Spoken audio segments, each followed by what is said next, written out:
An unbearable tragedy. That's how Benjamin Netanyahu described the loss of 3 hostages who were accidentally killed by Israeli forces in Gaza.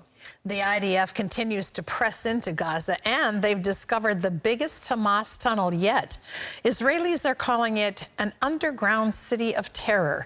CBN Middle East correspondent Julie Stahl has more. Israel is in mourning over the 3 hostages mistakenly killed by IDF soldiers Friday.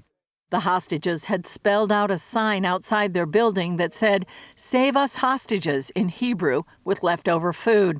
They were also carrying a stick with a white cloth and were unarmed and shirtless, yet they were mistaken for terrorists. It broke my heart, broke the entire nation's heart, and our hearts go to the families at this tough hour.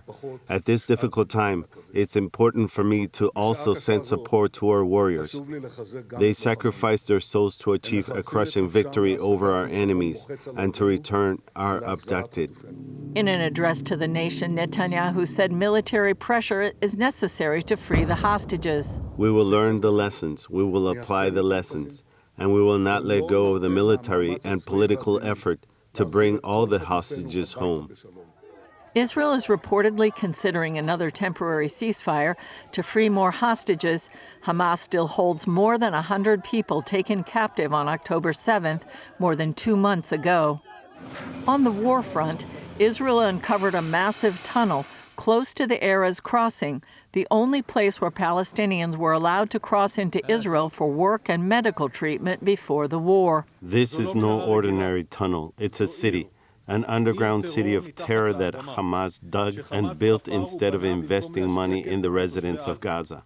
The 2.5-mile-long tunnel was 165 feet underground at some points, with plumbing, electricity, and communication lines. The tunnel that was uncovered was used, among other things, to carry out offensive activities against our forces in the Gaza Strip. A few days ago, terrorists were also identified in the tunnel and were eliminated by the Israel Defense Forces. Despite the tunnel and other revelations, pressure is mounting on Israel for a ceasefire. The United Nations Security Council could vote as early as today on a new ceasefire resolution drafted by the United Arab Emirates. U.S. Defense Secretary Austin arrives in Israel today, where he's expected to press Israel on its timetable for transitioning to a less intense phase of fighting.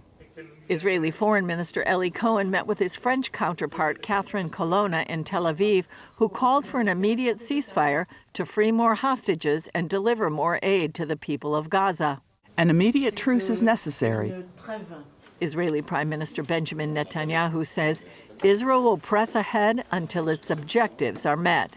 We will achieve all of our goals, the elimination of Hamas, the release of all of our hostages, and a promise that Gaza will not once again become a center of terror, incitement against the State of Israel, and attack the State of Israel. Julie Stahl, CBN News, Jerusalem. Well, the pressure should not be on Israel. The pressure should always be where it rightfully belongs. It should be on Hamas. And until Hamas releases the hostages, until Hamas unconditionally surrenders, lays down all their weapons, gives complete access to all their terror tunnels, then the pressure should stay on them. They're the reason this war is happening. And the world needs to recognize that. Do I have sympathy for the civilians who are being killed in this? Absolutely. But it's Hamas that's the problem. It's not the IDF. It's Hamas that attacked. And Israel has a right to defend itself and to make sure it's never attacked again. Ceasefires just allow Hamas to reload. And in that reloading, who are the oppressed people? The Palestinian people. They're the ones suffering under Hamas. Hamas has to go, and it has to go now.